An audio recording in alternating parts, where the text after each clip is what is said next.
Ajmer smart city और अजमेर नगर निगम को national green tribunal NGT ने एक बड़ा झटका देते हुए आना सागर झील किनारे पाथवे और सेवन वंडर को अवैध निर्माण घोषित किया है।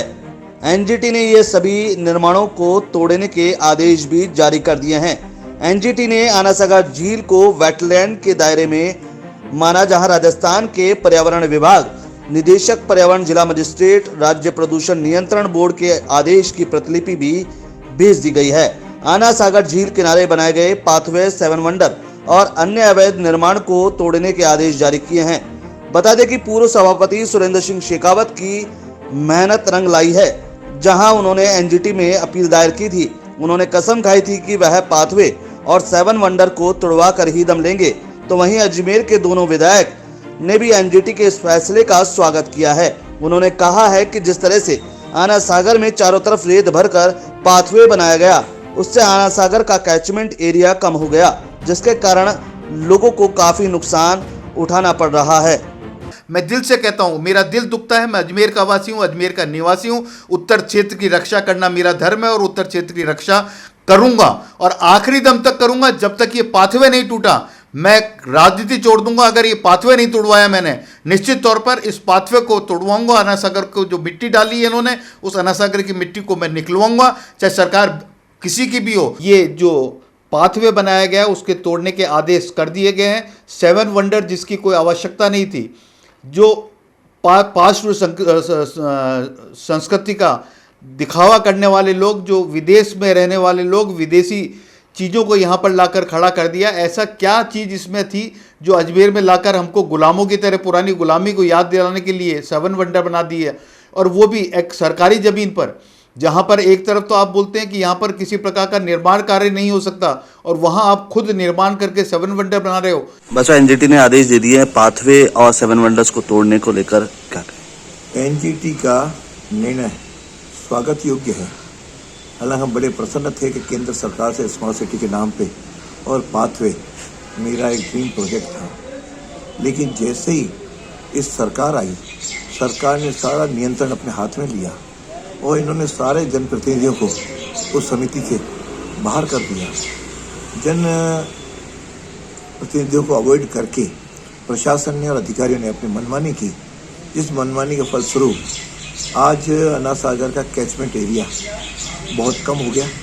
सारे किनारे इन्होंने सारे पाथवे मिट्टी से भर दिए और जो अतिक्रमण थे उन अतिक्रमणकारों को भी इन्होंने नहीं हटाया, जिसके कारण से अधिकारियों ने दोनों हाथ से सबको लूटा।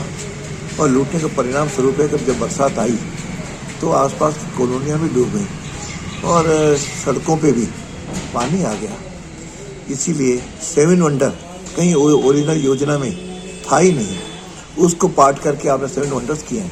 ये सेवन वंडर्स को तोड़ते हैं और उसके 2014 के बाद जो बने हैं मकान अतिक्रमण हुए हैं, मैं समझता हूँ उसको तो हटा देना चाहिए और इनके भ्रष्टाचारियों से वसूली की जानी चाहिए और इनके खिलाफ कठोर से कठोर कार्रवाई की जाए। दीदी, आना सागर झील जो है दक्षिण और उत्तर के लिए खतरा बनती जा रही है।